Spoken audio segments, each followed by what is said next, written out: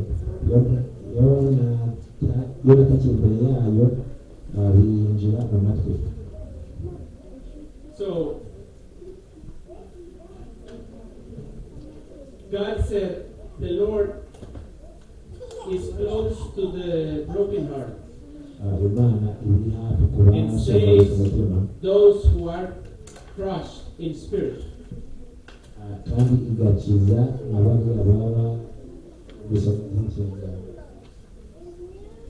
Entonces la Biblia nos dice que si usted tiene un problema, que si usted está en dificultad, Uwiteka aba hafi y'abafite imitima imenetse kandi akiza abafite imitima ishenjaguwe. So the Bible tells us that if you have worries, if you have a broken heart, si usted ha tenido una semana muy difícil, if you've had a very difficult week, iyo ufite ubuzima bwo kugenda neza wagize icyumweru kigukomereye cyane, ¿cuál es el lugar donde debe de usted estar el sábado? where is the place you need to be on Sabbath? ¿A dónde van los quebrantados de espíritu el sábado? Where do the broken of spirit go on Sabbath? ¿A dónde van los pecadores el sábado? Where do the sinners go on Sabbath? Dice la Biblia en el libro de Lucas capítulo 13, The Bible says in Luke chapter 13 that there was a woman who needs a miracle, and she knows where to find Jesus. And on Sabbath, she went to the temple, knowing that she will see Jesus.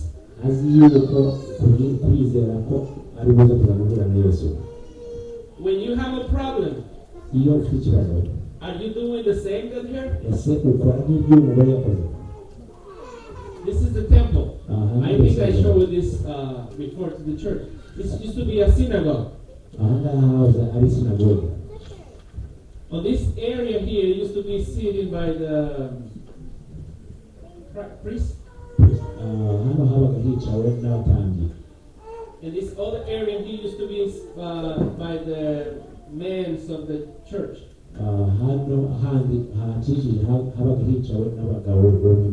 But in the back, it was for the ladies.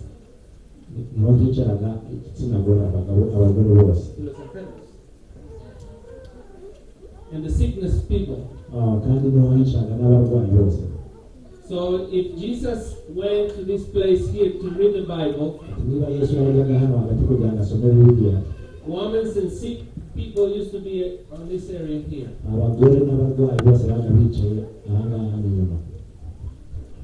Sometimes they just feel comfortable listen to the voice of Jesus, because they can even see Jesus.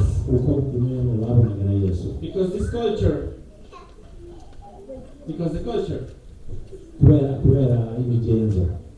send the ladies and the sickness in the backside of the temple. Si usted era una persona enferma, era una persona que era culpable de algún pecado. If you were a sick person back then, that means you were sick because of a sin.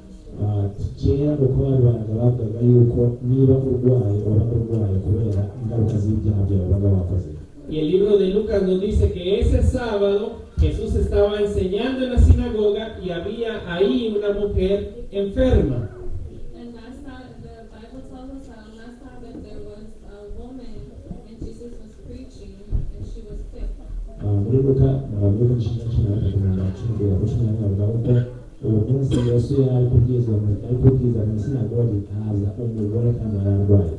La Biblia dice que esta mujer tenía 18 años de padecer un espíritu. The Bible says that that woman had 18 years of carrying this spirit.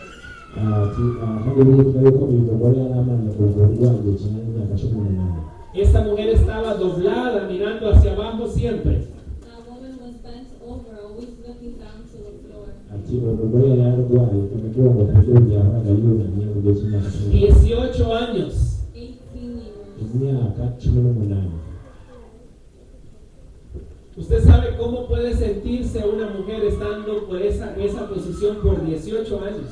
Can you imagine how that woman felt being hunched over for 18 years? se muri kumva ububabare cyangwa uko umugore yari ameze kuba yari arwaye umugongo akagenda yunamye igihe kingana n'imyaka 18. A todas las mujeres les gusta verse bonitas. All women like to look beautiful. abagore bose bakunda kugaragara neza basa neza. A todas las mujeres les gusta lucir hermosas. All the women love to look gorgeous. abagore bose bakunda kugaragara neza. Y esta mujer había tenido un problema porque tenía 18 años con esta enfermedad. And this woman had a problem because she had 18 years with this sickness. ati ariko uyu mugore yari afite ikibazo kidasanzwe ko yamanye mu burwayi igihe kingana n'imyaka 18. Probably she had this situation since she was like 6 or 7 years old. ati wenda birashoboka yuko ashobora kuba yaragize iki kibazo mu gihe yari agifite imyaka guhera muri 6 cyo kuzamura. But when people see this girl, ariko ubwo abantu babonaga uyu mugore they always señalaban con el dedo. They always pointed at her. buri gihe bahoraga bamutunze urutoki. She is a sinner. ati uriya ni umunyabyaha. She may have problems. ashobora kuba afite ibibazo. Stay away from her mugendere kure because she's a sinner. kuko ni umunyabyaha. She had a spirit, yari a afite bad spirit. umwuka yari afite umwuka mubi wa satani. She carried with this situation for 18 years. ahorana ubwo burwayi igihe kingana n'imyaka 18. No friends. nta nshuti yagiraga. Nobody see her in her face. nta muntu wabashaga kumubona mu isura ye. Uno de los mayores deseos de una mujer en ese tiempo era poder casarse. One of the greatest desires of a woman in that time was to be married. mu gihe uyu mugore ibyifuzo bye yari afite mu mutima we kurenza ibindi byose byari uko kuba yashaka n'umugabo. Y con esa situación ella no